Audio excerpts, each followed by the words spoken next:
Okay, चला तर आपण आजपासून चालू करत आहोत एम-पी-एस-सीचे लेक्चर राज्यसेवा पूर्व परीक्षा. याचा अभ्यास कसा करायचा याचा गाईडन्स तुम्हाला मी या YouTubeच्या माध्यमातून करणार आहे. त्याच्यामध्ये आपण बघणार आहोत. आपण सुरुवात केलेली आहे 4थीच्या पुस्तकातून. मित्रांनो, एक थोडं बेसिक जर तुमचं चांगलं असेल तर तुम्ही व्यवस्थित प्रकारे अभ्यास करू शकता. त्याच्यामुळे आपण जे आहे बेसिकपासून स्टार्ट केलेलं आहे. तर मी 4थचं हिस्ट्रीच्या बुक जे आहे ते पहिल्यांदा सिलेक्ट केलेलं आहे. आपण काय करणार आहोत, पहिल्यांदा 4थी, मग 5वी, मग 6वी असं करत-करत आपण पहिल्यांदा आपला बेस तयार करणार आहोत. बेसिकली हे जे माझे लेक्चर्स आहेत, ते आहेत तुमचे जे 2023 मध्ये जे एम-पी-एस-सी प्रिलिम्स देणार आहेत, त्यांच्यासाठी एम-पी-एस-सी प्रिलिम्स, त्याच्यानंतर आपण मेन्सकडे बघूयात.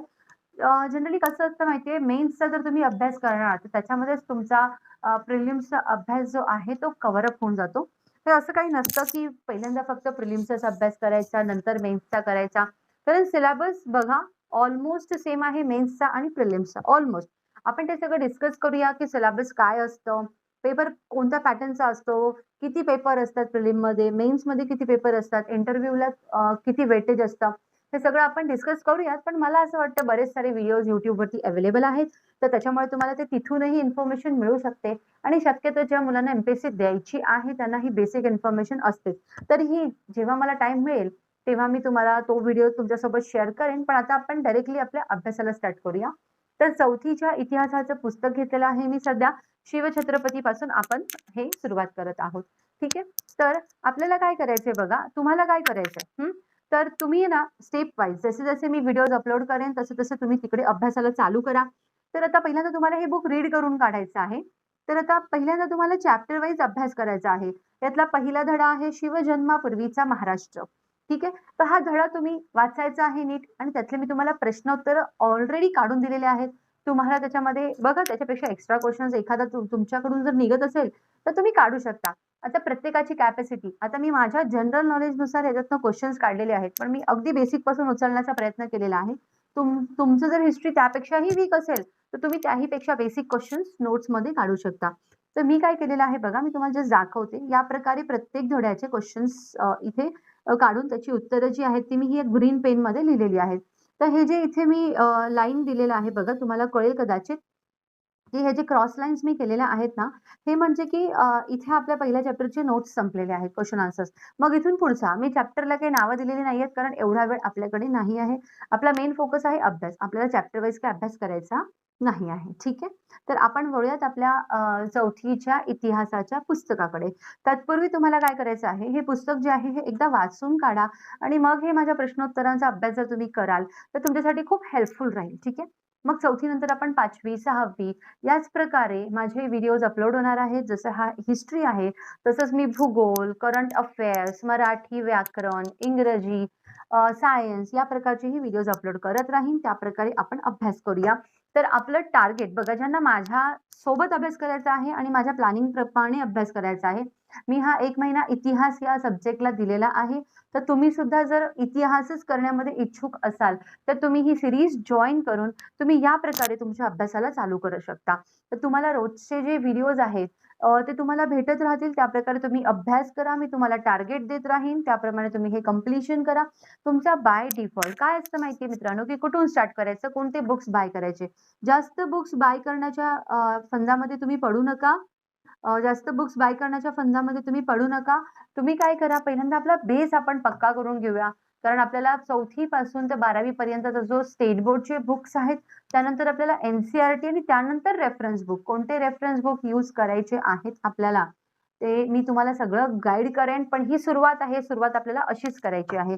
ठीक आहे. बरेच सारे व्हिडिओज आहेत त्याच्यामध्ये डायरेक्टली सांगतात, हे बुक यूज करा, ते बुक यूज करा. तुम्ही रेफरन्स बुक बघाल तर खूप मोठे-मोठे बुक्स आहेत आणि त्याच्यामध्ये तुम्हाला काय दिलेलं आहे, की इन शॉर्ट स्टोरीज दिलेल्या आहेत. पण तुम्हाला जेव्हा बेसच माहिती नसतो, तेव्हा तुम्ही या व्यवस्थित प्रकारे त्या स्टोरी तुम्हाला कळत नाहीत आणि मग तिथे आपली कुठेतरी गडबड होते. तर पहिल्यांदा आपण बेस स्टार्ट करतोय.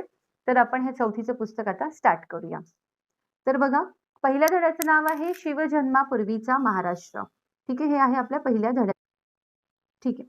तर तुमच्याकडे जर हे बुक्स नसतील, तर तुम्ही खरेदी करा, कारण हे खूप इम्पोर्टंट आहेत आणि आपल्याला आपल्याला बेस जो आहे तो नीट करायचा आहे.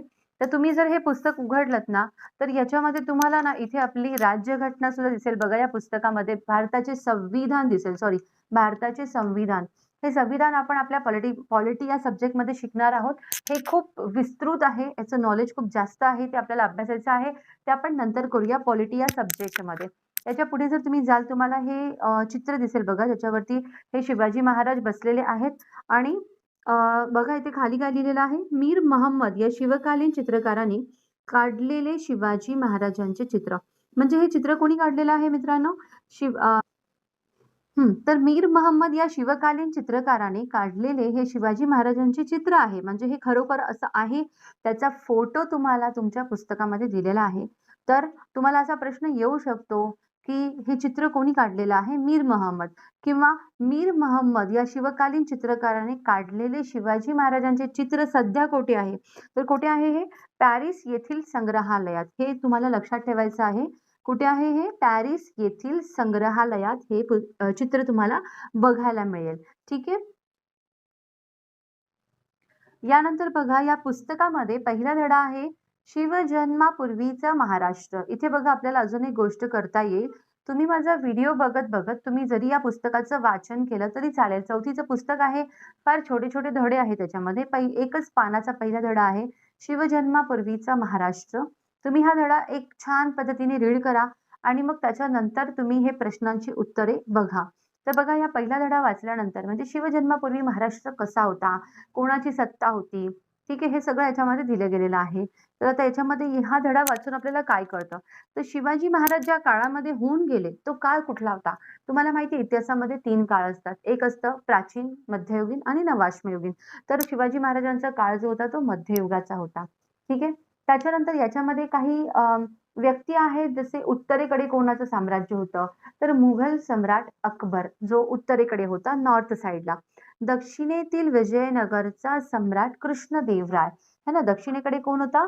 विजयनगरचा सम्राट कृष्णदेवराय. हे हे जे आहेत ना हे अकबर किंवा हे राजा कृष्णदेवराय हे चांगल्या गोष्टींसाठी प्रसिद्ध होते. म्हणजे त्यांची नावे ना गौरवाने घेतली जातात. म्हणजे हे खूप जसं शिवाजी महाराजांचं नाव आहे त्याच पद्धतीने उत्तरेकडे या सम्राट अकबरांचं नाव घेतलं जातं आणि दक्षिणेकडे विजयनगरचा सम्राट कृष्णदेवराय यांचं नाव घेतलं जातं. ठीक आहे. आता पुढे जे दिलेलं आहे अहमदनगरचा निजामशाह. अहमदनगरचा कोण? निजामशाह. हां, विजापूरचा कोण? आदिलशाह. हे दोघांनी महाराष्ट्रामध्ये अक्षरशः धुमाकूळ माजवलेला होता. तुम्हाला लक्षात ठेवायचं असेल तर अहमदनगर त्याच्यामध्ये न आहे ना, तर न वरून निजामशाह आणि विजापूरचा कोण? आदिलशाह. तर हे दोघं जे होते यांनी खूप अन्याय केलेला आहे आपल्या महाराष्ट्राच्या लोकांवरती आणि बाकी अकबरांचं नाव चांगलं होतं. सम्राट कृष्णदेवराय यांनी सुद्धा आपल्या देशासाठी खूप प्रयत्न केलेले आहेत, झटलेले आहेत. ठीक आहे. तर हे याच्या व्यतिरिक्त तुम्हाला पहिल्या धड्यामध्ये काही जास्त असं इम्पोर्टंट मिळणार नाही. आता कसं आहे बेसिकली हे फार बेसिक नॉलेज आहे. पण आपल्याला कुठल्याही प्रकारच्या त्रुटी आपल्या अभ्यासामध्ये ठेवायच्या नाही आहेत. म्हणून आपण 4थी पासून स्टार्ट करतोय. पण जनरली 6वीची पुस्तक 6वी पासून जे आहे ते इम्पोर्टंट सिलेबस आहे. पण काय होतं ना, की हिस्ट्री 6वीच्या पुढे वाचावा. पण काय होतं कधी-कधी 4थी आणि 5वीच्या पुस्तकातनं 4थी आणि 5वीच्या पुस्तकातनं जे काही प्रश्न विचारले तर ते लोकं जनरल नॉलेज किंवा तुम्हाला एक्स्ट्रा नॉलेज किती आहे ते म्हणून विचारू शकतात. त्यामुळे आपण हे अभ्यास करणार आहोत. पुढे बघा आता आपला पुढचा चॅप्टर आहे संतांची कामगिरी. संतांची कामगिरी. आता या संतांची कामगिरी आता तुम्ही काय करा हा चॅप्टर एकदा छान पद्धतीने लिहून घ्या, सॉरी वाचून घ्या आणि या चॅप्टरमध्ये भरपूर साऱ्या संतांची माहिती दिलेली आहे आपल्याला. याच्यामध्ये श्री चक्रधर स्वामी आहेत, संत नामदेव आहेत, संत ज्ञानेश्वर आहेत, तुकाराम आहेत, संत रामदास स्वामी आहेत. हां, तर या सगळ्यांची माहिती या धड्यामध्ये दिलेली आहे. हा एक बेस वाचल्यानंतर तुम्ही मग या प्रश्नांची उत्तरे लिहू शकता. तर दुसऱ्या धड्याचं नाव आहे संतांची कामगिरी. तर संतांची कामगिरी यामध्ये जे पहिले संत आहेत ते आहे श्री चक्रधर स्वामी. हे चक्रधर स्वामी कुठले होते? मूळचे गुजरातचे होते. ठीक आहे. पण त्यांनी गुजरात मधून महाराष्ट्रामध्ये त्यांनी एंट्री केली आणि महाराष्ट्रामध्ये त्यांनी त्यांचा पंथ जो आहे तो स्थापन केला. ठीक आहे. त्याच्यानंतर कोण आहेत? संत नामदेव आहेत, संत तुकाराम, संत रामदास स्वामी. तर यांची प्रश्नोत्तरे इथे दिलेली आहेत. त्याच्यापैकी बघा आता पहिला प्रश्न श्री चक्रधर स्वामी कुठले होते? मूळचे गुजरातचे होते. त्यानंतर त्यांनी स्थापन केलेला पंथ, कोणता पंथ होता त्यांचा? महानुभाव पंथ. ग्रंथ कोणता? लीळा चरित्र. म्हणजे हा जो ग्रंथ आहे हा श्री चक्रधर स्वामींवरती लिहिलेला आहे, लीळा चरित्र. त्याच्यानंतर आहे संत नामदेव यांचे गाव. कोणते गाव होते संत नामदेवांचे? नरसी या गावाचे होते ते. भागवत धर्माची स्थापना कोणी केली? तर संत नामदेवांनी केली. हिंदी भाषेत काही पदे लिहिलेली आहेत. तुम्हाला माहिती असेल तर त्यांची काही पदे गुरु ग्रंथ साहिब मध्ये सुद्धा समाविष्ट आहेत. त्या संतांचे नाव आहे संत नामदेव. हे तुम्हाला लक्षात ठेवायचं आहे. या दोन्ही प्रश्नांची उत्तरं सेम आहे. संत नामदेव, संत नामदेव, संत नामदेव. संत ज्ञानेश्वरांचे गाव कुठले होते? आपेगाव. कोणते गाव होते त्यांचे? आपेगाव. त्याच्यानंतर बघा संत ज्ञानेश्वरांनी कोणता ग्रंथ लिहिला? ज्ञानेश्वरी. कारण त्या काळी ना सगळे ग्रंथ जे होते ते संस्कृतमध्ये अवेलेबल होते आणि सगळ्या लोकांना संस्कृत ही भाषा येत नव्हती. तर सगळ्या लोकांना वाचता येईल किंवा काही ज्या धर्माबद्दलचे नॉलेज आहे ते कळावे म्हणून त्यांनी ते मराठीमध्ये त्याचं ट्रान्सलेशन केलं. तर कोणता ग्रंथ लिहिलेला आहे ज्ञानेश्वरांनी? ज्ञानेश्वरी हा ग्रंथ लिहिलेला आहे. संत ज्ञानेश्वरांनी आळंदी येथे समाधी घेतली, बरोबर? तर प्रश्न कसा येऊ शकतो? आळंदी येथे कोणी समाधी घेतली? कोणत्या संतांनी आळंदी येथे समाधी घेतली? तर याचं उत्तर आहे संत ज्ञानेश्वर. त्याच्यानंतर आहे संत एकनाथ. यांचे गाव कोणते होते? तर पैठण. पैठण गावचे होते ते. संत तुकारामांचे गाव कोणते होते? देहू. बघा आपण परत एकदा रिव्हिजन करूया. श्री चक्रधर स्वामी कुठले होते? गुजरातचे होते, मूळचे.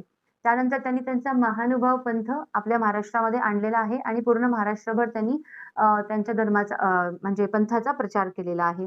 त्यानंतर संत नामदेव कुठल्या गावचे होते? संत नामदेव हे नरसी गावचे होते. त्यानंतर संत एकनाथ पैठण गावचे होते आणि संत तुकाराम हे देहू गावचे होते. त्याच्यानंतर बघा संत तुकारामांनी एक थोर कामगिरी केलेली आहे. त्यांच्या वडिलांचा ना कर्ज देण्याचा बिझनेस होता. तर त्यांनी जी कर्ज खाते लिहून ठेवलेली होती, म्हणजे याच्याकडून एवढे पैसे घेणे आहेत, त्याच्याकडून एवढे पैसे घेणे आहेत. तर तुकारामांनी कोणते चांगले काम केलेले आहे? तर संत तुकारामांनी ही जी कर्ज खात्याची जी वही होती ती इंद्रायणी नदीमध्ये बुडवून दिलेली होती. म्हणजे मला कोणाचाही पैसा नको, मला फक्त विठ्ठल विठ्ठल म्हणजे विठ्ठलाचे नाम मला घ्यायचे आहे, त्याच्या विठ्ठलाला मला शरण जायचे आहे. संत रामदास स्वामी. त्यानंतर संत कोणते आहे? संत रामदास स्वामी. तर संत रामदास स्वामींचे गाव कोणते? तर जांब गावचे आहेत हे. संत रामदास स्वामींचे गाव कोणते? जांब गावचे आहेत ते. अच्छा त्याच्यानंतर आहे रामदास स्वामी जे आहेत ना त्यांचं खरं नाव जे होतं ते नारायण होतं. रामदास स्वामींचं खरं नाव काय होतं? नारायण. तर बघा एक प्रश्न तुम्हाला इथे विचारला आहे. संत रामदासांचे मूळ नाव कोणते? तर नारायण. आणि त्यांना रामदास स्वामी असे नाव का पडले? कारण त्यांचा जन्म रामनवमीच्या दिवशी झाला आणि ते रामाचे स्वतःला दास म्हणत असत. काय म्हणत असत? रामाचे दास. त्याच्यामुळे त्यांचं नाव पडलं संत रामदास स्वामी. त्याच्यानंतर त्यांनी काय अजून कामे केलेली आहेत? तर त्यांनी दासबोध हा ग्रंथ लिहिला. कोणता ग्रंथ लिहिला त्यांनी?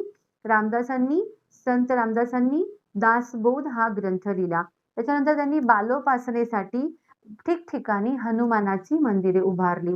काय केलं त्यांनी? बालोपासनेसाठी ठिकठिकाणी हनुमानाची मंदिरे उभारली. तुम्हाला माहिती असेल बघा आता पण खूप साऱ्या उपासना केंद्र आहेत ते रामदास स्वामींचे सगळं जे शिकवण आहे त्याला फॉलो करतात. तुम्ही ऐकलं असेल श्री स्वामी समर्थांच्या बैठक. त्या बैठकीमध्ये रामदास स्वामींचे जे विचार आहेत हे त्याच्यामध्ये समजवले जातात. त्यांची बाल संस्कार केंद्र बघा. त्याच्यामध्ये जनरली हे त्याचबद्दल तिथे माहिती देतात. ठीक आहे. तर हे होतं आपला दुसरा चॅप्टर संतांची कामगिरी. संतांची कामगिरी या धड्यानंतर पुढचा धडा आहे बघा मराठा सरदार भोसल्यांचे कर्तबगार घराणे. म्हणजे आत्ता कुठे शिवाजी महाराजांबद्दल आता इथे चालू झालेलं आहे. म्हणजे कोणत्या घराण्यातले होते ते, कोणत्या घराण्यामध्ये त्यांचा जन्म झाला, त्यांचे वडील कोण होते, त्यांची आई कोण होती, आता आपल्याला हे बघायचं आहे. हा तर तिसरा धडा आहे मराठा सरदार भोसल्यांचे कर्तबगार घराणे. आता याच्यामध्ये बघा हा धडा जर तुम्ही वाचला ना तर याच्यामध्ये तुम्हाला कळेल की किती घराणे होते. तर सिंदखेडचे जाधव, फलटणचे निंबाळकर, मुधोळचे घोरपडे होते, जावळीचे मोरे होते, वेरूळचे भोसले होते. पहिल्यांदा कसं होतं बघा की विजापूर आणि अहमदनगर, जसं विजापूरचा आदिलशाह आणि अहमदनगरचा निजामशाह यांच्या हाती सत्ता होती. मग हे काय करायचे की ते आपल्या दरबारामध्ये सरदार नियुक्त करायचे आणि ते सरदार म्हणून कोणाला ठेवायचे? तर या मराठी लोकांना. म्हणजे कोण? जसे सिंदखेडचे जाधव हे तिथे कोणाच्या तरी दरबारामध्ये सरदार म्हणून काम करायचे. म्हणजे त्यांच्या अंडर ते लोक काम करायचे सुरुवातीला. मग नंतर नंतर त्यांच्या मनामध्ये स्वराज्याची भावना जागृत झाली. त्यांना कुठेतरी रिअलाइज झालं की आपण यांच्याकडे चाकरी का करतोय, आपण स्वतः इथले मालक आहोत आणि आपण यांच्या हाताखाली काम करतोय. आणि मग हळूहळू पहिल्यांदा भोसले घराण्याला कळालं की नाही, आपण इथे आपली स्वराज्य स्थापन करायला हवं. आणि मग ते शहाजी राजांनी सुरुवात केली आणि त्याला परिपूर्ण कोणी केलं, शिवाजी महाराजांनी. तर त्याच्यामध्ये बघा, हे जे सरदारकी घेतलेले घरं होते ते कोण होते, सिंदखेडचे कोण, जाधव, फलटणचे कोण, निंबाळकर, त्यानंतर मुधोळचे घोरपडे, जावळीचे मोरे आणि वेरूळचे भोसले. वेरूळ कुठले तुम्हाला माहिती आहे ना, वेरूळ अजिंठा वेरूळ लेणी, ते वेरूळच्या गावचे हे भोसले घराणे होते. ठीक आहे. जावळी कुठे आलं, महाड जवळ बघा, रायगड जिल्ह्यामध्ये जावळी. जावळीचे कोण, मोरे. ठीक आहे. तर हे सगळे सरदारकी त्यांनी घेतलेली होती. निजामशाह आणि आदिलशहाच्या इथे ते चाकरी करत असत, म्हणजे सरदार म्हणून ते तिथे काम करत असत. तर बघा, या धड्यामध्ये अशी एक कथा म्हणजे हे खरं आहे. याच्यामध्ये जे वेरूळ येथे घृष्णेश्वराचे मंदिर होते, तर त्याची जी अवस्था होती ना, ती खूप वाईट झालेली होती. तर त्या घृष्णेश्वराच्या मंदिराचा जो जीर्णोद्धार होता तो मालोजी राजे भोसले यांनी केला. मालोजी राजे भोसले यांनी घृष्णेश्वराच्या मंदिराचा जीर्णोद्धार केला, म्हणजे त्या देवळाची सुधारणा केली. कारण ते तिथून येत जात असत, तर त्यांना त्या मंदिराकडे बघून आहे ना खूप वाईट वाटायचं. मग काय झालं, त्यांनी ते एकदा असा पण केला की नाही, मी या मंदिराचं म्हणजे मंदिर चांगलं करणारच आहे. ठीक आहे. तर प्रश्न कसा येऊ शकतो बघा, घृष्णेश्वराच्या मंदिराचा जीर्णोद्धार कोणी केला, मालोजी राजे भोसले यांनी केला. घृष्णेश्वराचे मंदिर कोणत्या लेण्यांजवळ आहे, तर वेरूळ जवळ. आता बघा, तुम्हाला सांगते, भोसले घराणेच वेरूळचे आहे ना, तर घृष्णेश्वराचे मंदिरही कुठे होते, वेरूळ येथे होते. निजाम शहाचा वजीर, आता बघा, जसं आपलं मंत्रिमंडळ असतं, तर प्रत्येकाची पदं असतात ना, तसं त्या काळी असे वजीर, सरदार अशी पदे होती. तर निजाम शहाचा वजीर कोण होता, मलिक अंबर. बरोबर, लक्षात ठेवायचंय, निजाम शहाचा वजीर कोण होता, मलिक अंबर होता. शरीफजी कोणत्या लढाईत मारले गेले, बरं शरीफजी कोण होते बघा. पहिल्यांदा मालोजी राजे भोसले. मग मालोजी राजे भोसले जे आहेत त्यांचे भाऊ हे विठोजी राजे, त्यांचे धाकटे भाऊ विठोजी राजे. ठीक आहे. आणि विठोजी राजे आणि मालोजी राजे कोण, बाबाजी राजे भोसल्यांची ही मुले. पहिल्यांदा कोण बघा, पहिल्यांदा बाबाजी राजे भोसले. बाबाजी राजे भोसले त्यांची दोन मुलं, पहिले जे आहेत ते मालोजी राजे आणि त्याच्यानंतर जे आहेत ते विठोजी राजे. ठीक आहे. त्यानंतर परत मालोजी राजे जे भोसले आहेत त्यांची वंशावळ, आता त्यांची वंशावळ म्हणजे पुढे मग शहाजी आणि शरीफजी. बरोबर, हे जे मालोजी राजे आहेत त्यांची दोन मुलं होते पुत्र, शहाजी राजे आणि शरीफजी. तर शहाजी राजांना पुढे जाऊन शिवाजी महाराज, आणि शरीफजी जे आहेत ते लढाईमध्ये मारले गेले, ते एका लढाईमध्ये मारले गेले. बरोबर. तर आता या शरीफजी बद्दल आपण बघत आहोत. तर एक मिनिट थोडस थांबा, मी सांगते तुम्हाला. हा, तर प्रश्न काय होता आपला, की शरीफजी कोणत्या लढाईत मारले गेले, तर अहमदनगर येथील भातवडी येथे एक युद्ध झालेलं होतं. तर त्या युद्धामध्ये, त्या लढाईमध्ये शरीफजी जे आहेत ते मारले गेले होते, म्हणजे त्यांना ते मरण पावले होते. पुढचा प्रश्न बघा, या धडा वाचल्यानंतर असा निघतो, निजाम शहाचा वजीर मलिक अंबर याच्या मुलाचे नाव काय. निजाम शहाचा वजीर कोण, मलिक अंबर. आणि मलिक अंबरच्या मुलाचं नाव काय, तर फतेह खान. मलिक अंबरच्या मुलाचं नाव काय, तर फतेह खान. बाबाजी राजे भोसले यांच्या मुलांची नावे मी आताच तुम्हाला सांगितलं.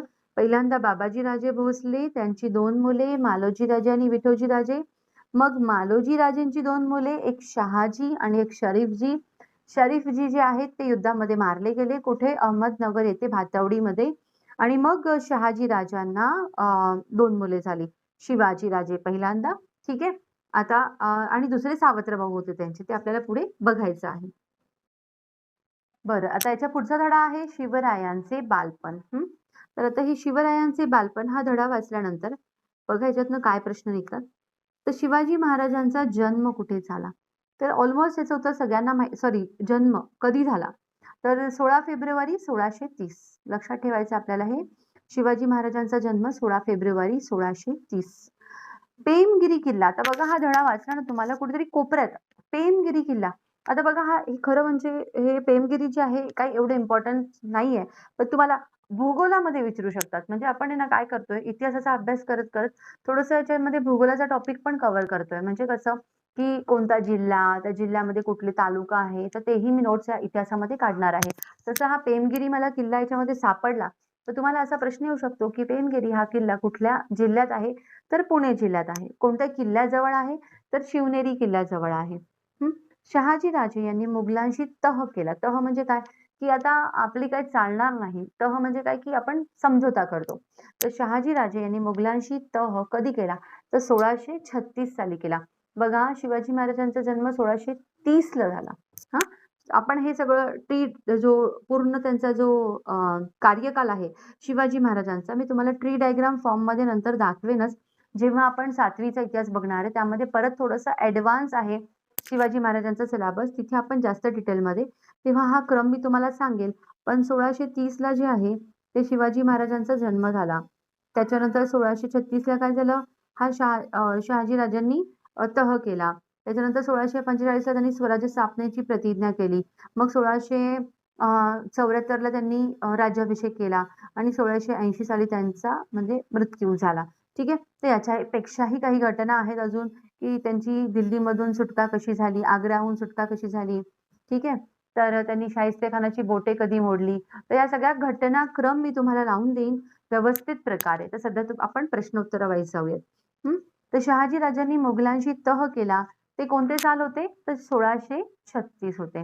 त्यानंतर शिवाजी महाराजांचा जन्म कोणत्या किल्ल्यावर झाला? तर हा खूप सोपा प्रश्न आहे. तर त्यांचा जन्म जो आहे तो शिवनेरी किल्ल्यावरती झाला. ठीक आहे. त्याच्यानंतरचा जो धडा आहे आपला तो आहे शिवरायांचे शिक्षण. कोणता धडा आहे? शिवरायांचे शिक्षण. बघा तर पुढचं आहे शिवरायांचे शिक्षण. तर शिवरायांचे जे शिक्षण होते त्याच्याबद्दल आता आपण बघूया. हा धडा तुम्ही व्यवस्थित वाचून घ्या. त्याच्यामध्ये तुम्हाला त्याच्यातली ज्या घटना आहेत त्या कळतील आणि त्यावरून जे प्रश्नोत्तर आहेत. तर कोंढाणा किल्ला बघा तुम्हाला आता कोंढाणा किल्ला. हं. कोंढाण्याचे सुभेदार कोण होते? तर दादाजी कोंडदेव होते. कोंढाण्याचे सुभेदार कोण होते? दादाजी कोंडदेव. हे तुम्हाला माहिती हवं. त्याच्यानंतर शहाजी राजांनी पुण्यात बांधलेला वाडा, शिवाजी महाराजांसाठी जो वाडा त्यांनी बांधला, त्या वाड्याचे नाव काय होते? तर लाल महाल. त्यानंतर शेती सुधारणा आणि चारा वसुली यात मोलाची कामगिरी केली. जसं बघा शेतीमध्ये सुधारणा करण्यासाठी काय काय करायला पाहिजे किंवा चारा वसुली म्हणजे जेणेकरून जर आपण चारा वसुली केली तर तोच पैसा आपण म्हणजे आपला भाग विकसित करण्यासाठी लावू शकतो. तर त्याला म्हणतात चारा वसुली. तर या क्षेत्रांमध्ये जी पहिल्यांदा कामगिरी केलेली आहे असे 2 व्यक्ती आहेत. त्याच्यामध्ये पहिला आहे दादाजी कोंडदेव आणि दुसरे आहेत मलिक अंबर. मलिक अंबर कोण होता बरं? निजाम शहा यांचे वजीर मलिक अंबर. हां, तर दादाजी कोंडदेव आणि मलिक अंबर यांनी शेती सुधारणा आणि चारा वसुली या क्षेत्रामध्ये भरपूर मोलाची कामगिरी केलेली आहे. स्वराज्य स्थापनेची प्रतिज्ञा. पुढचा धडा आहे स्वराज्य स्थापनेची प्रतिज्ञा. तर आता बघा याच्यामध्ये प्रश्न मी काढलेले आहेत. स्वराज्य स्थापनेची प्रतिज्ञा कधी घेतली त्यांनी? 1645. परत एकदा रिकॉल करते मी. 1630 ला काय झालं? शिवाजी महाराजांचा जन्म. त्यानंतर 1636 ला काय झालं? शहाजी राजांनी जो आहे तो तह केला. त्यानंतर 1645 ला काय? स्वराज्य स्थापनेची प्रतिज्ञा. 1674 ला काय? राज्याभिषेक. 1674 ला काय? राज्याभिषेक आणि 1680 साली शिवाजी महाराजांचा दुर्दैवी मृत्यू झालेला आहे. आपण परत हे रिकॉल करूया म्हणजे तुमच्या डोक्यात हे कन्फर्म होऊन जाईल. शिवाजी महाराजांनी जी राजमुद्रा लिहिली होती बघा, त्यांनी तेव्हा ठरवलं, की आता मला काही करून स्वराज्य स्थापन करायचंच आहे. जेव्हा ते पेटून उठले, त्यांनी खूप साऱ्या मावळ्यांना आपल्या सोबती घेतलं. त्यांना स्वराज्य स्थापनेची जे महत्त्व आहे ते सांगितलं. तर त्यांनी स्वतःची एक मुद्रा जी आहे ती स्थापन केली आणि ही जी राजमुद्रा होती ती कोणत्या भाषेत त्यांनी लिहिली? तर संस्कृत भाषेत लिहिली होती. शिवाजी महाराजांची राजमुद्रा कोणत्या भाषेत होती? संस्कृत भाषेत होती. त्यांच्या वडिलांना, शहाजी महाराजांना सुद्धा संस्कृत विषय खूप सुंदर प्रकारे यायचा. त्यांचं संस्कृतवरती खूप कमांड होता. तर तुम्हाला विचारू शकतात, की खालीलपैकी कोणत्या व्यक्तींना संस्कृतचे खूप छान पद्धतीने नॉलेज होते? तर त्याचं उत्तर आहे शहाजी महाराज. रायरेश्वराचे देवालय पुण्याच्या कोणत्या दिशेला आहे? आता बघा जिओग्राफीचा प्रश्न आहे. मी उचललेला आहे कारण इथे धड्यामध्ये मला भेटला. रायरेश्वराचे देवालय पुण्याच्या कुठल्या दिशेला आहे? तर नैऋत्य दिशेला आहे. ठीक आहे. नैऋत्य म्हणजे बघा तुम्हाला परत दिशाबद्दल पण मी सांगते. एक शॉर्टकट आहे आई-वान. आई-वान. तर तुम्हाला मराठी दिशा ज्या आहेत ते कशा लक्षात ठेवायच्या? आ, ई, वा, आई, वान, आन. ठीक आहे. वान, वान माहिती आहे ना तुम्हाला? काही आपण हळदी-कुंकाचं वान वगैरे बोलतो. आई, वान. तर आ म्हणजे आग्नेय, ईशान्य, वायव्य आणि नैऋत्य. ठीक आहे. आग्नेय, ईशान्य, वायव्य आणि नैऋत्य. आई, वान, आन. ते पुढचा आन तुम्ही विसरून जा. या प्रकारे आपल्या दिशा आहेत आणि इकडे आ आहे असं लक्षात ठेवा. तर पुण्याच्या नैऋत्येला म्हणजे इकडे, इकडे. इथे जर पुणे असेल तर इकडे नैऋत्येला जे आहे जे रायरेश्वराचे मंदिर आहे. ठीक आहे. रायरेश्वराचे मंदिर आहे. तर हां. तर रायरेश्वराचे देवालय पुण्याच्या नैऋत्य दिशेला आहे.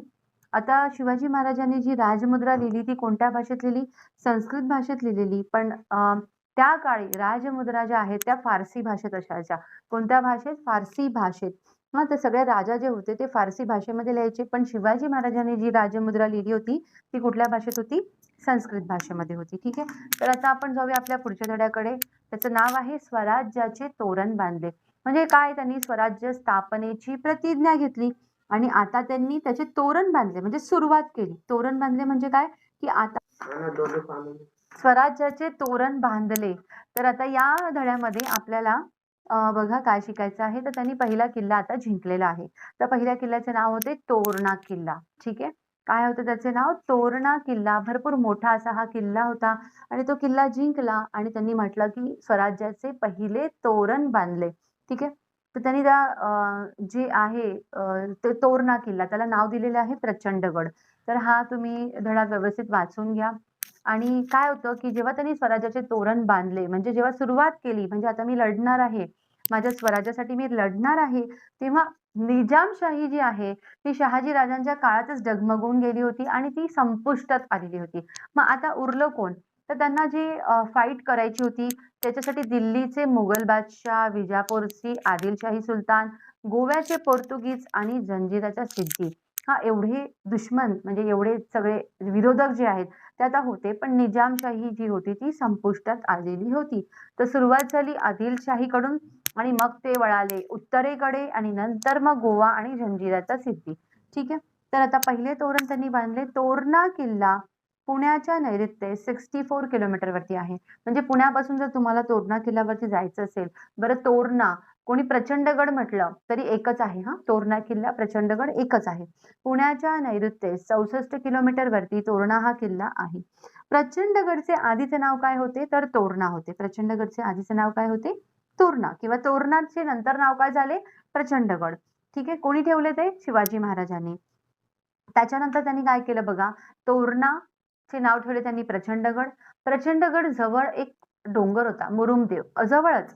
तो मुरुमदेव डोंगरावरती ना अर्धवट असा किल्ला बांधलेला पडलेला होता. कोणी आदिलशहाने अर्धवट बांधला आणि सोडून दिला होता. ठीक आहे. मग त्यांनी काय केलं तेही जिंकून घेतला. काही जास्त पहारा नव्हता त्याच्यावरती आणि तिथे त्यांनी स्वतः एक किल्ला बांधला. त्याचं जे बांधकाम होतं त्यांनी कंप्लीट केलं. पूर्वीच्या काळी कसं असायचं म्हणजे जर किल्ला माझा तर त्याच्या आजूबाजूचा सगळा प्रदेश माझा. म्हणून किल्ला जिंकणे ही खूप मोठी गोष्ट होती. मग शिवाजी महाराजांनी काय केलं की तोरणाजवळच एक डोंगर होता. डोंगराचे नाव होते मुरुंबदेव डोंगर. त्यावर अर्धवट किल्ला बांधलेला होता आदिलशहाने. त्या किल्ल्याला जिंकून घेतलं आणि त्याचे उरलेले अर्धवट काम त्यांनी कंप्लीट केले. त्याला नाव दिलं त्यांनी राजगड आणि त्यांनी ती स्वराज्याची पहिली राजधानी म्हणून डिक्लेअर केली. तर स्वराज्याची पहिली राजधानी राजगड सजली. हां, म्हणजे स्वराज्याची पहिली राजधानी कोणती?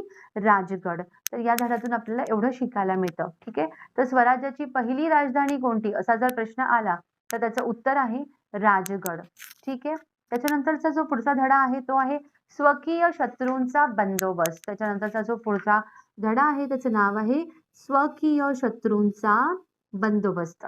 मग आता त्याच्यामध्ये बघा स्वकीय शत्रू म्हणजे बघा याच्यामध्ये आता जावळीचे जे मोरे आहेत यांच्याबद्दल हा धडा आहे. जावळीचे जे मोरे आहेत ते जे आहे ह्या स्वराज्य स्थापनेच्या कामामध्ये अडथळे आणत होते. कारण त्यांना भरपूर जहागिरी मिळत होती. ओके. तर जावळीचे मोरे, जावळीचे जे मोरे होते, कुठे जावळी कुठे आहे? महाड इथे आहे, रायगड किल्ल्याच्या जवळच. तिथले मोरे त्यांना सरदारकी मिळालेली होती. तर आदिलशहा जो होता, त्यांनी त्यांच्यावरती खुश होऊन म्हणजे त्यांना चंद्रराव हा किताब दिला होता. जसं आता भारतरत्न पुरस्कार वगैरे असतो, तसं त्यावेळेस हे राजे लोकं जे होते ते वेगवेगळे किताब द्यायचे. मग हे जे जावळीचे मोरे होते, त्यांना चंद्रराव हा किताब दिला होता आदिलशहाने. ठीक आहे. तर हे खूप लॉयल होते आदिलशहाला घेऊन. मग ते स्वराज्य स्थापनेच्या कामामध्ये अडथळे आणत होते. मग शिवाजी महाराजांनी काय केलं, त्यांचाही कट काढला. तर आदिलशहाने दौलतराव मोरे यांना कोणता किताब दिला? तर चंद्रराव हा किताब दिला. दौलतराव मोरे यांचे निधन कधी झाले? तर 1645 ला झाले. तर 1645 ला बघा अजून एक घटना झाली. जेव्हा शिवाजी महाराजांनी स्वराज्य स्थापनेची प्रतिज्ञा केली, त्याच वेळेस, त्याच साली दौलतराव मोरे यांचे निधन झाले. ठीक आहे. तर स्वराज्य स्थापनेची प्रतिज्ञा आणि दौलतराव मोरे यांचे निधन हे 1645 लक्षात ठेवा. आता त्यांनी ना रायरी हा किल्ला होता तिथे. कुठे? तो दौलतराव मोरे यांच्या स्वाधीन होता. दौलतराव मोरे यांचं तिथे सरदारकी होती. आदिलशहाच्या दरबारात ते चाकरी करत असत आणि त्यांनी रायरीवरती जो आहे तो घट्ट पहारा दिला होता. मग शेवटी शिवाजी महाराजांनी भरपूर स्ट्रगल करून तो किल्ला जिंकला आणि या रायरी किल्ल्याचं नाव त्यांनी ठेवलं रायगड. ठीक आहे. रायगड हे नाव ठेवलं. बघा रायगडबद्दल तुम्हाला मी अजून एक माहिती सांगते. रायगड हा असा एकमेव किल्ला आहे ज्याच्या नावावरून जिल्ह्याला नाव पडलेलं आहे, रायगड जिल्हा. ठीक आहे. तर रायगड जिल्हा हे नाव किल्ल्यावरून पडलेलं आहे. कुठला किल्ला? रायगड. रायगडचं आधीचं नाव काय होतं? रायरी. तर रायरी किल्ला जिंकला कोणी? शिवाजी महाराजांनी आणि त्याला नवीन नाव दिले रायगड. ठीक आहे. त्याच्यानंतर परत रायरी किल्ल्याजवळच एक भोरप्या डोंगर होता. डोंगराचं नाव आहे भोरप्या डोंगर आणि त्या डोंगरावरती शिवाजी महाराजांनी एक नवीन गड बांधला. त्याचं नाव आहे प्रतापगड. प्रतापगड कोणी बांधला? तर शिवाजी महाराजांनी बांधला. भोरप्या डोंगरावर कोणता किल्ला आहे? तर प्रतापगड किल्ला आहे. हा प्रश्न तुम्हाला येऊ शकतो. तुम्ही बघा काय करा याचं स्क्रीनशॉट घ्या आणि हे प्रश्नोत्तर तुम्ही लर्न करू शकता. तुम्ही काय करा फक्त प्रश्न लिहून घ्या आणि उत्तरं तुम्ही लिहायचा प्रयत्न करा किंवा इथे हात ठेवा उत्तरांवरती आणि याचे आन्सर्स करायचा प्रयत्न करा. कारण काय होतं बघा, की भरपूर मटेरियल्स अवेलेबल असतात. पण मी काय केलेलं आहे, की बेसिकपासून हे चालू केलेलं आहे, की जेणेकरून तुमचा अभ्यास जो आहे तो थोडासा सिंपल हो. याच्या पुढचा धडा आहे 9वा. ते आहे प्रतापगडावरील पराक्रम. तर प्रतापगडावरील पराक्रम हा धडा वाचल्यानंतर तुम्हाला कळेल बघा. हा होता शिवाजी महाराज आणि अफझल खान यांच्या भेटीबद्दल. तर इथे काय केलं होतं शिवाजी महाराजांनी अफझल खानाची डायरेक्ट आतडी बाहेर काढली होती. त्यांनी वाघी नखे यूज केली होती आणि त्याच्या पोटावरती घाव करून त्याची डायरेक्ट आतडी बाहेर काढलेली होती. तर शिवाजी महाराज आणि अफझल खानांची भेट कुठे झाली? तर प्रतापगडाच्या पायथ्याशी झाली. बरं प्रतापगड कुठल्या जिल्ह्यात आहे? आपल्याला माहिती हवं ना, सातारा जिल्ह्यात आहे. प्रतापगड हे थोडंसं माझं रायटिंग मिस्टेक झालेलं होतं, तर मी इथे सांगितलेलं आहे, की प्रतापगड कुठल्या जिल्ह्यात आहे? सातारा जिल्ह्यामध्ये आहे. ठीक आहे. आता याच्यानंतर आपण घेणार आहोत पुढचा धडा आणि तो आहे आपला 10वा धडा, शर्थीने खिंड लढवली. हां, तर पुढचा धडा आहे शर्थीने खिंड लढवली. तर आता ही खिंड म्हणजे काय? तुम्ही ऐकलं असेल बघा घोडखिंड, है ना? घोडखिंड आणि नंतर मग याच्यामध्ये कोण लढले होते? ही जी खिंड आहे, खिंड म्हणजे काय असतं बघा, असं 2 डोंगरांच्या मध्ये एक असं चिंचोळा भाग असतो, त्याला खिंड म्हणतात. हं. तर काय झालं सिद्दी जोहर आता या खिंड लढण्याच्या याच्यामध्ये कोण होता? सिद्दी जोहर हा शिवरायांचा शूर म्हणजे आणि क्रूर होता शत्रू. तर सिद्दी जोहरने काय केलं? तर शिवाजी महाराजांच्या किल्ल्याला पूर्ण वेढा दिला, पन्हाळगडाला पूर्ण वेढा दिला आणि त्यांना म्हणजे कैद करण्याचा प्रयत्न केला. त्याची ती पकड इतकी घट्ट होती, की शिवाजी महाराजांना बाहेर पडता येईना. मग शिवाजी महाराजांनी काय केलं, की त्यांचा जो शिवा काशीद नावाचा एक केशभूषा करणारा सेवक होता. केशभूषा करणारा म्हणजे न्हावी. हां, त्यांनी काय केलं, तो थोडाफार दिसायला शिवाजी महाराजांसारखा होता. मग त्यांनी काय केलं, शिवा काशीद हे काय म्हणाले, की "मी तुमच्यासारखी वेशभूषा करतो आणि मी शिवाजी महाराज म्हणून इथे थांबतो आणि तुम्ही हळूच निसटा." मग शिवा काशीदने काय केलं, शिवाजी महाराजांचं रूप धारण केलं, तसा हुबेहूब बनण्याचा प्रयत्न केला आणि त्या चकमकीमध्ये शिवाजी महाराज तिथून निसटले. पण काय झालं, ज्यावेळेस सिद्दी जोहरला समजलं, की म्हणजे हे शिवाजी महाराज नाहीच आहेत, तेव्हा त्यांनी शिवा काशीद जे आहे त्यांना मारून टाकलं. मग शिवा काशीद यांचे पण जे नाव आहे ते अमर झाले ह्या स्वराज्याच्या युद्धामध्ये. मग काय झालं त्यांना पन्हाळगडावरून शिवाजी महाराज आणि त्यांचे जे मावळे होते, त्यांनी पन्हाळगड सोडला आणि जंगलातून पायवाटा काढत ते प्रतापगडाजवळच एक विशाळ गड म्हणून किल्ला होता. आणि विशाळगड किल्ल्याकडे ते जायला निघाले. तर मध्ये एक त्यांना खिंड लागली आणि त्या खिंडामध्ये जे आहे बाजी प्रभू देशपांडे त्यांच्या सोबत होते. ते म्हणाले की एवढ्या सगळ्या जणांना तर पॉसिबल नाही आहे आणि हे खूप जवळ आहेत शत्रू. तर आम्ही काय करतो, ही खिंड लढवतो म्हणजे शत्रूंना अडवून धरतो आणि तुम्ही शत्रूंना अडवून धरतो आणि तुम्ही मग पुढे जा. शत्रूंना अडवून धरतो आणि मग तुम्ही पुढे जा. आणि मग याच्यामध्येच काय झालं, की बाजी प्रभू यांना तिथे मरण आले. त्यांनी ते शत्रूशी लढता त्यांना तिथे ते मरण आले आणि त्यांनी ती खिंड धरून ठेवली. म्हणजे शत्रूला पुढे जाऊ दिलं नाही. तेवढा वेळ शिवाजी महाराजांना भेटला आणि ते पूर्ण गड चढून गेले आणि विशाळगडाला सुखरूप पोहोचले. तर पन्हाळगड जो आहे बघा, हा कुठल्या जिल्ह्यात आहे? पन्हाळगड कोल्हापूरमध्ये आहे. आणि विशाळगड कुठे आहे? तर विशाळगड जो आहे तो सुद्धा कोल्हापूरमध्ये आहे. तुम्हाला किल्ल्यासोबतच आपण म्हणजे तो किल्ला कुठल्या राज्यात आहे तेही आपण शिकणार आहोत. घोडखिंड, आता बघा घोडखिंडीमध्ये बाजी प्रभूने आपल्या रक्ताचं पूर्ण बलिदान केलं. घोडखिंडीमध्ये त्यांचे पूर्ण रक्त सांडले. म्हणून त्या खिंडीला शिवाजी महाराजांनी पावनखिंड असे नाव दिले. तर घोडखिंडीचे नवीन नाव काय झाले? पावनखिंड. तर बाजी प्रभू कोणत्या खिंडीत लढले? घोडखिंड किंवा पावनखिंड, दोघांपैकी काही आन्सर तुम्ही म्हणजे दोन्ही आन्सर तुम्ही लक्षात ठेवा. ऑप्शनमध्ये आपल्याला काहीही येऊ शकतं. ठीक आहे. त्याच्यानंतरचा धडा आहे आपला याच्यानंतर हा धडा होता आपला 10वा. आता 11वा धडा आहे आपला शाहिस्ता खानाची फजिती. आता तुम्हाला माहिती असेल शाहिस्ता खानाने काय केलं होतं, तर शिवाजी महाराजांच्या लाल महालामध्ये त्याने वास्तव्य केलं होतं. तर शाहिस्ता खानाने सुद्धा कोणी पाठवलं होतं शाहिस्ता खानाला?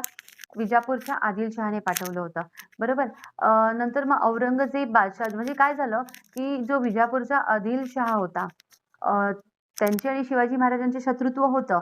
मग थोड्या दिवसांनी त्यांनी आदिलशहा काय झालं, शिवाजी महाराजांनी खूप जिकरीने लढाई केली. त्याच्यामुळे आदिलशहा जो आहे हा कंटाळून गेला.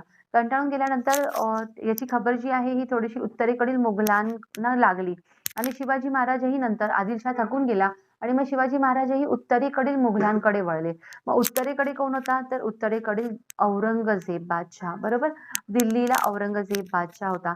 तर मग शिवरायांनी काय केलं, त्याच्या मुलखावरती स्वाऱ्या चालू केल्या. म्हणजे तिकडचे प्रदेश, उत्तरेकडचे प्रदेश जिंकून घेण्यास प्रयत्न चालू केले. ठीक आहे. आणि मग याच्यामध्ये काय झालं, तर जो बादशाह होता त्याचे मामा, बादशाहचे मामा शाहिस्ता खान. तर शाहिस्ता खान आणि बादशाह याच्यामध्ये काय नातं होतं, तर शाहिस्ता खानाचा बादशाह शाहिस्ता खान हा औरंगजेब बादशाहचे मामा होते. ठीक आहे. तर त्याने शाहिस्ता खान याला सांगितलं, की "तू बघ आता या शिवाजी महाराजांचं काय करायचं आणि त्यांचा बिमोड कसा करायचा." तर मग आता जे आहे शाहिस्ता खानाने काय प्लॅन केला, ते शाहिस्ता खान निघून नंतर पुण्याकडे आले आणि पुण्याकडे काय झालं, तर या शाहिस्ते खानाने शिवाजी महाराजांवरती हल्ला चालू केला. तर शिवाजी महाराज त्यांना काही केल्याने भेटेना. मग त्यांनी काय केलं, लाल महालामध्ये आपले वास्तव्य केले. लाल महाल जो आहे तो आपल्या कब्जात करून घेतला आणि तिथेच राहू लागला. म्हणजे जेणेकरून कधी ना कधी शिवाजी महाराज इथे येतील आणि मी त्यांचा कट काढेल, असं त्याचा प्लॅनिंग होता. तर बघा आता ह्या धड्यामध्ये शेवटी शिवाजी महाराजांनी काय केलं, तर शिवाजी महाराजांनी शेवटी लाल महालामध्ये एंट्री केली चोरून आणि त्या लढाईमध्ये काय झालं, तर शाहिस्ते खानाची बोटे कापली गेली. शाहिस्ते खानाची बोटे कापली गेली. ही घटना कधी घडली, तर 1663 साली घडली. कधी घडली ही घटना? 1663 साली. याची दिनांक आहे 5 एप्रिल 1663. तुम्हाला हे लक्षात ठेवायचं आहे. तर बघा ह्याच्यामधले प्रश्नोत्तरे. शाहिस्ता खान औरंगजेब मुघल बादशाहचा कोण होता? तर मामा होता. शाहिस्ते खानाची बोटे मोडली तो दिवस शाहिस्ते खानाची बोटे मोडली तो दिवस 5 एप्रिल. पुरंदर किल्ला कोणत्या जिल्ह्यात आहे? तर पुरंदर किल्ला पुणे जिल्ह्यात आहे. शाहिस्ता खानाने पुण्यात कुठे मुक्काम केला होता? तर लाल महालामध्ये मुक्काम केलेला होता. औरंगजेब बादशाहने शाहिस्ता खानची रवानगी पराभवानंतर कुठे केली? म्हणजे शाहिस्ता खान हरला ना आणि त्याची बोटे कापली आणि मग तो पळून गेला. स्वतःची बोटे कापली गेली म्हणून तो पळून गेला. तो घाबरला, की म्हणजे हे एवढे शूर आहेत. त्याला वाटलं तर आपला काही इथे निभाव लागणार नाही. मग पळून गेला. मग औरंगजेब बादशाह जे आहेत त्यांना राग आला आणि त्यांनी त्याची बदली केली. आपण म्हणतो ना बदली झाली. तर त्यांनी त्याला कुठे रवाना केलं? बंगालला, की जा आता तू बंगालचं काय आहे तो कारभार बघ असं. ठीक आहे. याच्यानंतरचा आपला धडा आहे 12वा, पुरंदरचा वेढा व तह. पुरंदर काय आहे? किल्ला. वेढा म्हणजे काय? तर पुरंदर किल्ल्याला वेढा घातला होता. लढाई झाली. तह म्हणजे काय? की आता समझोता केला. तह म्हणजे काय? समझोता केला. ठीक आहे. याच्या पुढचा धडा आहे आपला हा. पुढचा धडा आहे पुरंदरचा वेढा व तह. तर आता या पुरंदरचा वेढा बघा याच्यामध्ये काय आहे, की त्यावेळेस जे आहे ते सुरत जी आहे ही पूर्ण मुघली मुलाखतीमधली एक सधन व्यापारपेठ होती. सधन म्हणजे काय, सगळ्यात श्रीमंत. तिकडे खूप पैसा होता म्हणजे त्या व्यापारपेठेमध्ये, सुरतमध्ये. मग शिवाजी महाराजांनी काय केलं, की हे सुरतेकडे वळले, की तिथे आपण सगळी जे म्हणजे तिकडची जे आहे आपण जे धन आहे ते मिळवूया आणि ते आपण स्वराज्याच्या कामी आपण यूज करूया, असं त्यांचं प्लॅन होता. त्याच्यामध्ये काय झालं, 1664 साली अचानकच शहाजी राजे आहे ते कर्नाटकमध्ये त्यांचे निधन झाले. 1664 साली त्यांचे निधन झाले. आणि मग जिजामाता आणि शिवाजी महाराजांवरती खूप दुःखाचा डोंगर कोसळला. आता बघा, पुरंदर किल्ला जो आहे त्याला मुघलांनी वेढा दिला. पुरंदर किल्ला जो आहे त्याला मुघलांनी वेढा दिला, म्हणजे तो जिंकून घेण्यासाठी त्यांनी खूप सारे प्रयत्न केले. तिथे कोण लढलं, तर मुरारबाजी. कोण लढलं या किल्ल्यासाठी? मुरारबाजी. तर हा धडा तुम्ही जेव्हा वाचणार ना तुम्हाला कळेल. तर मग ते शेवटी काय झालं, की मुरारबाजी यांनी आपले प्राण पणास लावले. पण शेवटी जे आहे शिवाजी महाराजांना माघारी घ्यावी लागली. कारण त्यांना कळलं, की आपली भरपूर सारी माणसे मरतायत. तर त्यांनी असा विचार केला, की प्रत्येक किल्ल्यामागे एवढी लोकं मरतायत. तर त्यांना खूप दुःख झालं आणि त्यांनी विचार केला, की किल्ला जो आहे तो नंतर पण लढवता येईल. पण विनाकारण माणसे मरतायत, तर ते मला नको आहे. मग शेवटी मी काय करतो, तह करतो. आणि मग काय झालं, पुरंदरचा तह झाला. हा खूप प्रसिद्ध तह आहे आणि पुरंदरचा तह कधी झाला बघा, 1665 साली झाला. 1664 साली शहाजीराजा यांचा मृत्यू आणि 1665 पुरंदरचा तह झालेला आहे. ठीक आहे. तर आता बघा या चॅप्टरमध्ये कोणी लढवला हा पुरंदर किल्ला जो आहे हा कोणी लढवला, तर मुरारबाजी यांनी लढवला. आता याच्यामधनं बघा प्रश्न, शहाजी राजे यांचे निधन कधी झाले, तर 1664 साली झाले. मुघली मुलाखतीतील मोठी व्यापारपेठ कुठली होती, तर सुरत येथील होती. पुरंदरचा तह केव्हा झाला, 1665 साली झाला. पुरंदरच्या तहामध्ये काय दिलं शिवाजी महाराजांनी, तर 23 किल्ले आणि 4 लक्ष होणांचा मुलूक. होणांचा मुलूक म्हणजे 4 लक्ष माणसे असलेला मुलूक हा देण्यात आला मुघलांना. 23 किल्ले सुद्धा शिवाजी महाराजांनी देऊन टाकले. कोणाला? मुघल बादशाह औरंगजेबला. पुरंदरची जी लढाई होती त्यात कोणी आपले प्राण पणास लावले, मुरारबाजी यांनी.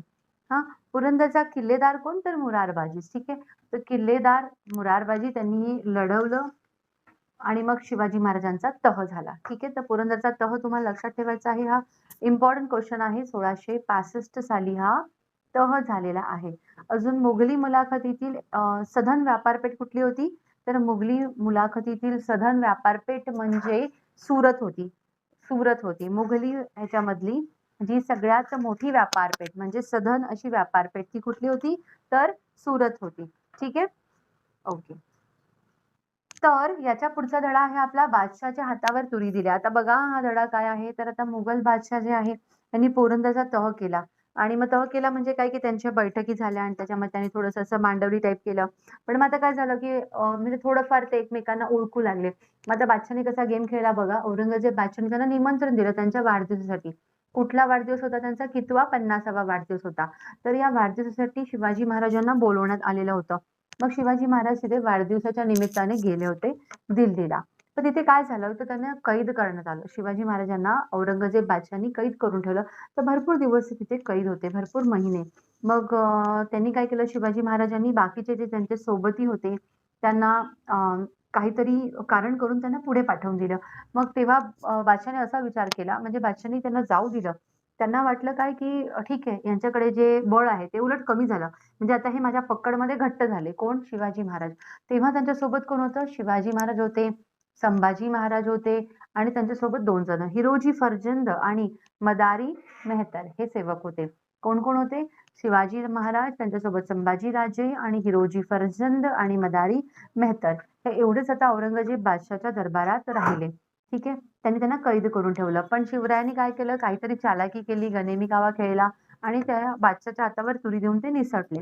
काहीतरी आजारीपणाचं त्यांनी ढोंग केलं आणि मग ते तिथे निघाले. निघाले तेव्हा संभाजी महाराजांना त्यांनी मथुरामध्ये ओके. तर बघा आता इथे, तर या धडा वाचल्यानंतर तुम्हाला ही गोष्ट तर कळेलच कसं झालं, काय झालं. नंतर मग काय झालं, हिरोजी फर्जंद आणि मदारी मेहतर तिथेच थांबले त्यांनी असं नाटक केलं की कोणीतरी असं म्हणजे काहीतरी गाद्या वगैरे ठेवल्या असतील. त्यांनी असं नाटक केलं की शिवाजी महाराजांचे आम्ही पाय दाबतोय, डोकं दाबतोय, अशी सेवा करतोय असं दाखवलं आणि हे जे पेटारे यायचे शिवाजी महाराजांसाठी रोज खाण्यापिण्यासाठी, त्या पेटाऱ्यामध्ये बसून शिवाजी महाराज तिथून निसटले. संभाजी महाराज आणि शिवाजी महाराज दोघे निसटले आणि मग नंतर हिरोजी, फर्जंद आणि मदारी मेहतर सुद्धा काहीतरी कारण सांगून तिथून निसटून गेले आणि मग काय झालं तर त्यांनी रस्त्यामध्ये जास्त म्हणजे आपल्याला अडचणी नको यायला म्हणून संभाजी राजांना मथुरा येथे एका सुरक्षित स्थळी ठेवलं आणि स्वतः मात्र आता व्यवस्थित जागी पोहोचले होते ते महाराष्ट्रामध्ये आले होते. मग 2 महिन्यानंतर काय झालं काही संभाजी राजे सुद्धा सुखरूप महाराष्ट्रामध्ये येऊन गेले. तर आता बघा या धड्यावरून काय प्रश्न काढलेले आहेत मी. शिवराय बादशाहच्या दरबारात गेले तेव्हा बादशाहचा कितवा वाढदिवस होता? तर 50वा वाढदिवस होता. आग्र्यावरून येताना संभाजीराजांना कुठे ठेवले? तर मथुरेला ठेवले. बादशाहच्या कैदेत शिवाजी महाराजांसोबत कोण-कोण होते? तर संभाजी राजे होते, मदारी मेहतर होते आणि हिरोजी फर्जंद होते. एवढे लोक होते. शिवाजी महाराजांची आग्र्यावरून सुटका कधी झाली? तर 1665 साली झाली. म्हणजे ही घटना कधी घडली? 1665 ला घडली. तर तुम्ही काही एवढं काळजी करू नका. मी तुम्हाला हे जे आहे हे व्यवस्थित ट्री डायग्राम द्वारे काढून देईल. 1665 नाही, आग्र्यावरून सुटका जी आहे ती शिवाजी महाराजांची 1666 मध्ये झाली. 1666 इथे लिहिण्यामध्ये माझी मिस्टेक झालेली आहे. 1666 साली यांनी स्वतःची आग्र्यावरून सुटका करून घेतलेली आहे. तुम्ही स्क्रीनशॉट घ्याल कदाचित आणि तसंच ते रॉंग राहील. तर इथे आपण थोडं करेक्शन करूया. आग्र्यावरून सुटका 1666. ठीक आहे. बरं, आता हा जो पुढचा धडा आहे, गड आला पण सिंह गेला. आता बघा तुम्हाला हा खूप चांगल्या प्रकारे माहिती आहे. याच्यावरती मूव्ही सुद्धा आला होता तानाजीचा, बरोबर? तर त्याच्यामध्ये काय आहे, आता हा धडा मी काही सांगत नाही, तुम्ही वाचून घ्या. याच्यामधले जे प्रश्न आहे ते मी आता काढलेले आहे. तानाजी मालुसरे कोकणातील कोणत्या गावचे? तर महाडमधील उमरठी गाव, बरोबर? तुम्ही बघितला असेल बघा हा पिक्चर काजोल आणि अजय देवगणचा आहे, तानाजी. म्हणून तानाजी मालुसरे हे कोकणातील कोणत्या गावचे? महाडमधील उमरठी गावचे. तानाजी मालुसरे यांच्या भावाचे नाव काय होते? सूर्याजी होते. ठीक आहे. आणि तानाजी मालुसरे यांच्या मुलाचे नाव काय होते? रायबा. तुम्हाला माहिती आहे ना, हा किल्ला लढवण्याच्या आधी रायबाचे लग्न होते, पण ते लग्न सोडून ते किल्ला लढवण्यासाठी गेले होते आणि त्यांनी तो किल्ला जिंकला होता. तर कोणता किल्ला होता तो? कोंढाणा. कोणता किल्ला होता? कोंढाणा किल्ला होता. आणि हा कोंढाणा किल्ला म्हणजे जो आहे त्यांनी जिंकला. ही घटना कधी घडली? तर 1670 मध्ये घडली. शिवाजी महाराजांचा मृत्यू होण्याच्या 10 वर्ष आधी 1670 साली त्यांनी कोंढाणा किल्ला जिंकला. परंतु आपण जो तानाजी मालुसरे सारखे जे शूर लढवय्ये होते त्यांनी त्याच्यामध्ये त्यांना अमर मरण आलेले आहे. तर आता हा जो कोंढाणा किल्ला आहे त्याचे नवीन नाव मग काय ठेवले? सिंहगड. कारण शिवाजी महाराजांनी एक ब्रीदवाक्य काढलं होतं की गड आला पण माझा सिंह गेला. म्हणजे त्यांनी तानाजी मालुसरे यांना सिंह अशी उपमा दिली होती. म्हणून त्याचं नवीन नाव झालं सिंहगड. तुम्हाला माहिती असेल सिंहगड इन्स्टिट्यूट सुद्धा आहे. सिंहगड हे ठिकाण आहे पुण्यामध्ये. तिथेच हा किल्ला सुद्धा आहे. तर सिंहगड कुठे आहे? पुण्यामध्ये आहे. ठीक आहे. त्याच्यानंतर आपला पुढचा धडा आहे एक अपूर्व सोहळा. म्हणजे काय असेल बघा? तर राज्याभिषेक. आता बरंच त्यांना प्रसिद्धी मिळू लागली. म्हणजे असं वाटू लागलं की आता स्वराज्य जे आहे ते फार जवळ आहे. म्हणजे मिळवण्याच्या तयारीतच ऑलमोस्ट आपण आहोत. मग शिवाजी महाराजांनी काय केलं? तर राज्याभिषेक करण्याचं ठरवलं. राज्याभिषेक स्वतःचा करून घ्यायचा. तर पूर्वीच्या काळी काय असायचं? एखाद्याला राजा बनायचं असेल तर त्याला राज्याभिषेक करावा लागायचा. राज्याभिषेक म्हणजे काही ब्राह्मण लोकं यायची आणि मग तो अभिषेक वगैरे करायचे आणि मग ते सगळे मंत्र वगैरे म्हटल्यानंतर तो त्यांचा राज्याभिषेक झाला आणि मग ते लोकं गादीवरती बसायचे. पण त्यांनी स्वतःच्या ऐशोआरामासाठी हा राज्याभिषेक केलेला नव्हता. तर आपले व्यवस्थित एक मंत्रिमंडळ स्थापन व्हायला पाहिजे म्हणून त्यांनी हा स्वतःचा राज्याभिषेक करून घेतलेला होता. या राज्याभिषेकासाठी त्यांनी कोणाला बोलवलं होतं? तर गागा भट्ट यांना बोलवलं होतं. ठीक आहे. गागा भट्ट कुठून आले होते? काशीवरून आलेले होते. परंतु हे जे गागा भट्ट आहे हे मूळचे पैठणचेच होते, परंतु काशीमध्ये स्थायिक झालेले होते. त्यांनीच हे जे राज्याभिषेकाचे जे पौरोहित्य आहे हे सगळं त्यांनीच केलेलं होतं. ठीक आहे. तर गागा भट्टांचे मूळचे घराणे कुठले? पैठणचे. राज्याभिषेकाच्या पौरोहित्यासाठी कोणास बोलवण्यात आलं? गागा भट्ट. शिवाजी महाराजांनी राज्याभिषेक कुठे केला? रायगडवरती. बघा सगळ्यांनाच माहिती आहे. आणि स्वराज्याची दुसरी राजधानी रायगड म्हणून घोषित करण्यात आली. पहिली राजधानी कोणती होती स्वराज्याची? राजगड आणि दुसरी राजधानी रायगड. ठीक आहे. तर रायगड ही स्वराज्याची दुसरी राजधानी आहे. त्याच्यानंतर बघा या धड्यामधून आपल्याला काय कळतं? राज्याभिषेकासाठी 7 नद्यांचे पाणी हवे होते. त्या 7 नद्या कोणत्या? तर गंगा, सिंधू, यमुना, गोदावरी, कृष्णा, कावेरी, नर्मदा. हां, कोणत्या-कोणत्या नद्यांचे पाणी आणलं गेलं राज्याभिषेकासाठी? गंगा, सिंधू, यमुना, गोदावरी, कृष्णा, कावेरी आणि नर्मदा. या 7 नद्यांचे पाणी आणलं गेलं आणि त्याच्यामध्ये अजून समुद्राचेही पाणी आणलेले होते आणि त्याच्याने त्यांच्यावरती अभिषेक करण्यात आला. शिवरायांचा राज्याभिषेक कोणत्या साली झाला? 1674 साली झाला. राज्याभिषेकानंतर आता बघा तुम्हाला माहिती असेल शक, शालिवाहन शक, राज्याभिषेक शक, जसं प्रत्येकाने आपले आपले शक तयार केले त्याप्रमाणे शिवाजी महाराजांनी राज्याभिषेक झाल्यानंतर एक शक तयार केला. शक म्हणजे काय? जसं इसवी सन बोलतो आपण. येशू ख्रिस्तांनी जसा इसवी सन चालू केला म्हणजे माझ्या जन्मापासून पुढे आता इयर तुम्ही मोजत जा. तसं शिवाजी महाराजांनी काय केलं? राज्याभिषेक शक चालू केला. म्हणजे डेज जे आहेत ते आपल्याला दिवस कळण्यासाठी. तर राज्याभिषेक शक कोणी चालू केला? शिवाजी महाराजांनी चालू केला. राज्याभिषेकाच्या वेळी शिवाजी महाराजांना इंग्रजांनी काय नजराणा दिला? तर ऑक्झेंडेन नावाचा वकील म्हणजे एक वकील इंग्रजांनी आपला स्वतःचा हा शिवाजी महाराजांना नजराणा म्हणून भेट दिला होता. ठीक आहे. आता याच्या पुढचा धडा आहे दक्षिणेतील मोहीम. आता बघा ते पहिले महाराष्ट्रात लढले, मग ते उत्तरेकडे गेले. आता ते कुठे गेले? दक्षिणेकडे गेले. तर दक्षिणेकडे आता त्यांना म्हणजे ते वळले. म्हणजे तिथला काही प्रदेश आपण काबीज करूया, असं त्यांना वाटलं. पण काय झालं? 17 जून 1674 ला जिजामाता माँसाहेब मृत्यू पावल्या. कधी? 17 जून 1674 म्हणजे ज्या वर्षी त्यांनी राज्याभिषेक केला, त्याच वर्षी जिजामाता ज्या आहेत त्यांचा मृत्यू झाला. राज्याभिषेकाचं चाल लक्षात ठेवा. ठीक आहे. तर जिजामाता यांचा मृत्यू कधी झाला? 17 जून 1674. त्याच्यानंतर ते दक्षिणेकडे जे वळले, दक्षिणेकडे काय होतं बघा, कुतुबशहाचं वर्चस्व होतं. आता कुतुबशहाची राजधानी कोणती होती? तर गोवळकोंडा. कुतुबशहाची राजधानी कोणती होती? गोवळकोंडा. हे तुम्हाला लक्षात ठेवायचं आहे. जिंजीचा किल्ला कुठे आहे? तर चेन्नईला आहे. जिंजीचा किल्ला. तुम्ही मॅपमध्ये बघा. आता आपल्याकडे मॅपही आहे. तोही मी तुम्हाला दाखवणार आहे. जिंजीचा किल्ला कुठे आहे? चेन्नईला आहे. शिवाजी महाराज शेवटी काय झालं?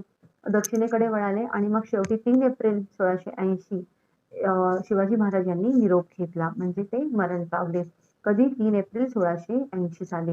म्हणजे ते थकले आणि मग ते मरण पावले.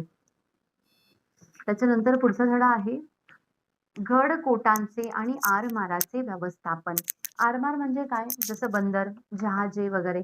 तर गड-कोट म्हणजे किल्ले वगैरे कसे मॅनेज करायचे, आरमार म्हणजे बंदरे कशी मॅनेज करायची. तर शिवाजी महाराज गेले, पण ते भरपूर काही शिकवून गेले. तर आता बघा हा धडा तुम्ही व्यवस्थित वाचा. त्याच्यानंतर तुम्हाला बरंच काही कळेल. तर शिवाजी महाराजांचे जे धाकटे पुत्र होते, एक होते संभाजी महाराज आणि एक होते छत्रपती राजाराम महाराज. बरोबर?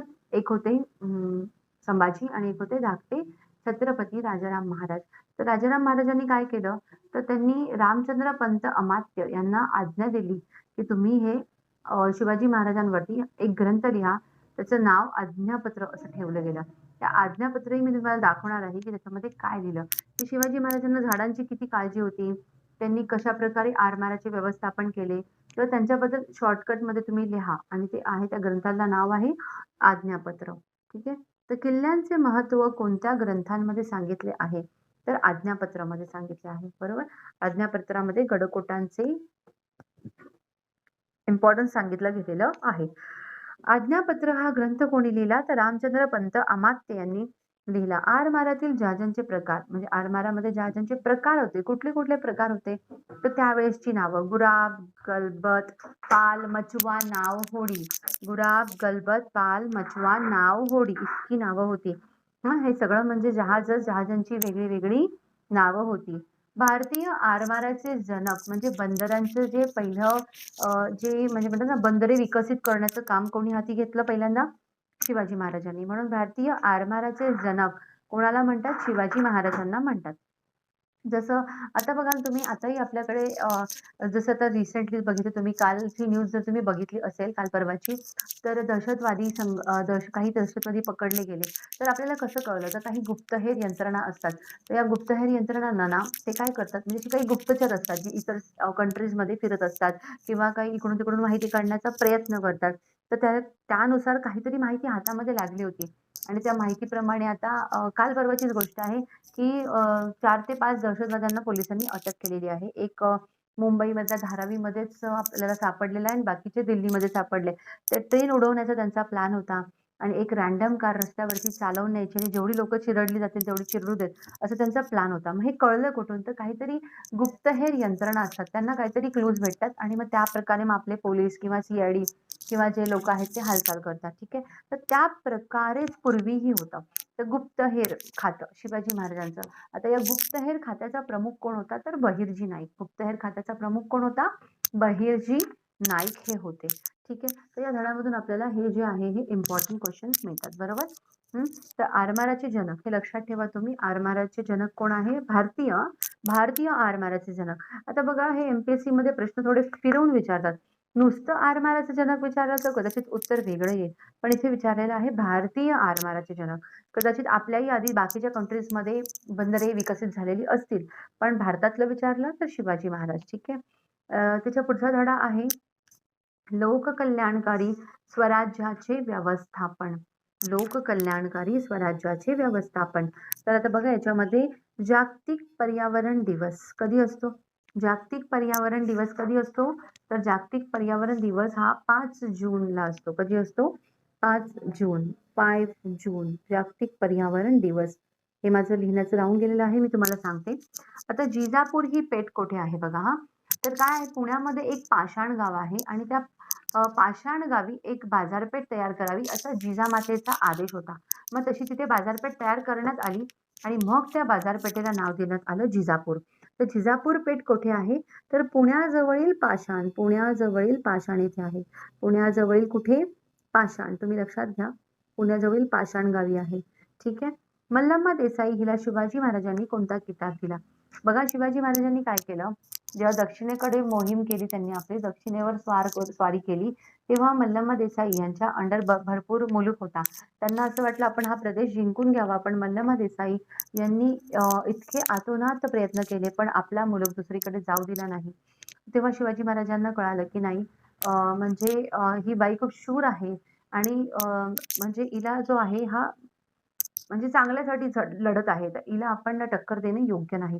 आणि मग त्यांनी माघारी घेतली, म्हणजे माघार आले ते. त्यांनी आपलं जे युद्ध आहे ते मागे घेतलं आणि मल्लम्मा देसाई यांना सावित्री हा किताब दिला.